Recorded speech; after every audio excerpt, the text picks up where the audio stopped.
তো চলে গেলাম কালকে ফেমাস কলকাতার ডিনার বাফেট এনজয় করতে নভোটেলে। তো গিয়েই দেখতে পাচ্ছি খুবই সুন্দর অ্যারেঞ্জমেন্ট আর খুবই সুন্দর ওয়েল ডেকোরেটেড। তো ফার্স্টে গিয়েই অনেক রকম স্যালাড ছিল, তামজাম ছিল, সেটা আমি স্কিপ করে পুরো স্টার্টারে চলে গেলাম। স্টার্টারেও আমি দেখাচ্ছি অনেক আইটেম ছিল, যেমন প্রথমে এই পনিরের আইটেমটা ছিল, চিকেনের আইটেম ছিল, দুটো তিনটে চিকেনের আইটেম ছিল, আর সবগুলোই সত্যি কথা বলতে গেলে খুবই টেস্টি ছিল আর খুবই ভালো খেতে ছিল।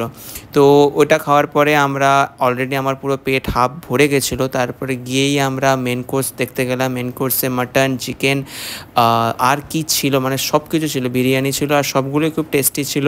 স্পেশালি আমার মাটনটা খুব ভালো লেগেছে আর ফিশগুলো খুব ভালো ছিল। তারপরে গিয়েই ডেজার্টে চলে গেলাম। ডেজার্ট কাউন্টারে ইচ অ্যান্ড এভরি আইটেম ছিল আর সবগুলোই খুবই টেস্টি ছিল বলতে গেলে।